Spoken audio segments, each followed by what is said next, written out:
నెల రోజుల్లోనే ఇక్కడికి మళ్ళీ ఆ బీచ్ని విజిట్ చేశారు. కాంట్రాక్ట్ రమ్మన్నారు. కాంట్రాక్ట్ ఏదయ్యా నువ్వు ఎందుకు చేయలేదని అడిగారు.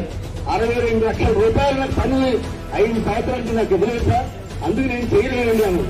62 లక్షల రూపాయలు బిల్లు ఇవ్వకపోతే నువ్వు చేయకపోతే నేనుగా 50 లక్షల రూపాయలు తెస్తాను నా ఇంటికి నా ఆఫీస్ వచ్చి పట్టుకెళ్ళి నువ్వు ముందు పని స్టార్ట్ చేయి. ఎప్పుడు బిల్లు అయితే అప్పుడు నాకు ఇవ్వటువంటి ఎంపీ ఎక్కడైనా ఉన్నారా ఒక్కసారి ఆలోచించి అవసరం ఉంది. మనందరూ కూడా 700 మంది 800 మంది ఎంపీగా పనిచేసాం. ఇప్పుడు కూడా అంత ఔదార్యంగా మనల్ని కాపాడి మన పని లెక్క పెట్టుకొచ్చేసినటువంటి ఎంపీ గారు సీఎం రమేష్ గారు, అలాంటి వ్యక్తికి మనందరం కూడా కాదాలని చెప్పి ధన్యవాదాలు తెలియజేసిన అవసరం ఉంది. ఇంకే విషయం ఏంటంటే ఇప్పటికీ కూడా బిల్లు ఈఎన్సీ పెండింగ్ ఉంది. అవసరం అయిపోయింది సార్. వల్ల రేపు కోటవచ్చే మంది అందరూ కూడా నర్సీపట్నం రాయిగా వెళ్తున్నామంటే వారి దగ్గర దయ వాళ్ళ కృషి అని చెప్పి